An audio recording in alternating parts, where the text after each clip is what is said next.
Halo semuanya, selamat datang lagi di program Lagi Rame nih, tempat kita ngebahas isu-isu panas, tajam, dan seringkali nggak banyak dibahas secara mendalam. Saya Pulina Nitya Kanti, dan di episode kali ini kita akan membahas tentang satu segmen yang dulu disebut sebagai simbol mimpi kelas menengah Indonesia, yaitu mobil murah dan ramah lingkungan, atau biasa disebut LCGC. Sayangnya, sepanjang Januari hingga Oktober tahun 2025, mimpi itu mulai pupus. Karena data Gaikindo mencatat distribusi LCGC hanya mencapai sekitar 97.000 unit. Turun hampir 35% dibandingkan periode yang sama tahun lalu. Pertanyaannya bukan sekedar kenapa penjualannya turun, tapi apa yang sebenarnya terjadi dengan daya beli masyarakat Indonesia.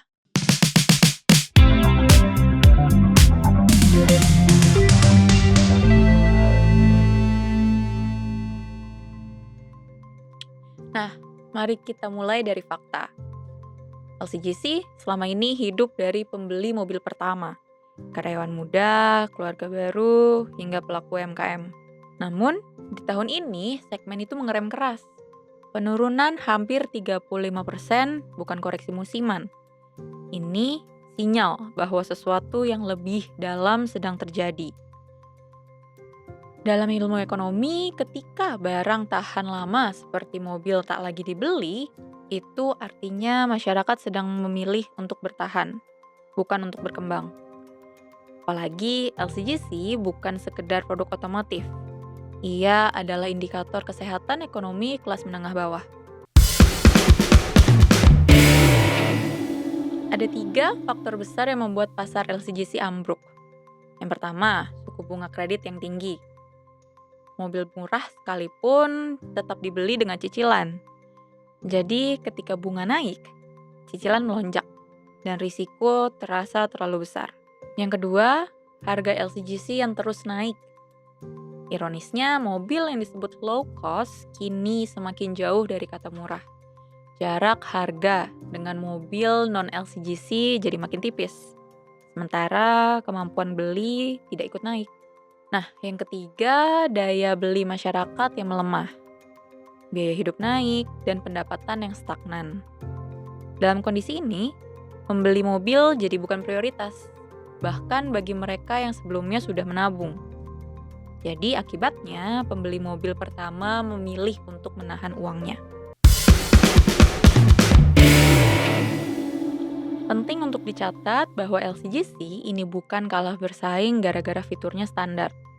Ia ditinggalkan karena kondisi ekonomi tak mendukung konsumsi jangka panjang. Generasi muda kini lebih berhitung. Mobil bukan lagi simbol naik kelas, melainkan komitmen finansial yang berisiko.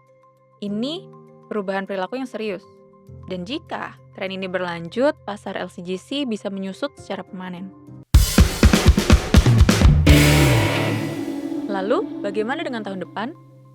Tanpa intervensi kebijakan, pasar LCGC mungkinan hanya bergerak datar. Tidak jatuh lebih dalam, tapi juga tidak benar-benar pulih. Pemulihan baru mungkin akan terjadi jika, pertama, ada penurunan suku bunga kredit. Yang kedua, ada insentif fiskal yang tepat sasaran.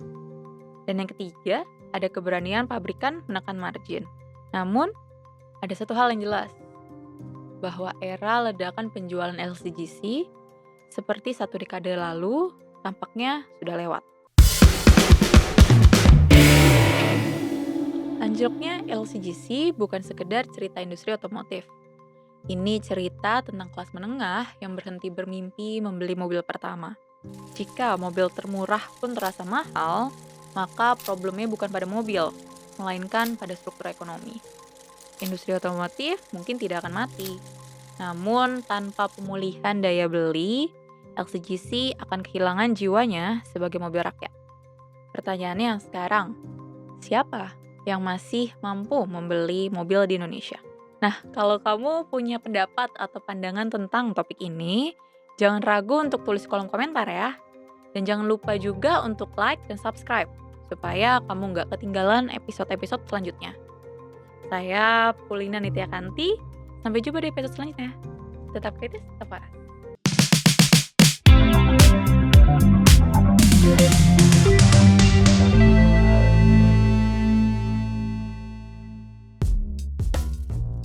Keputusan bisnis terbaik datang dari data, bukan tebakan.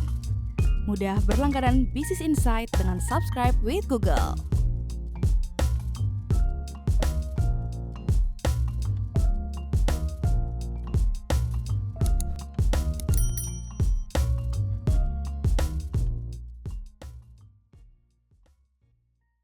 Download aplikasi Kontan sekarang di App Store atau Play Store.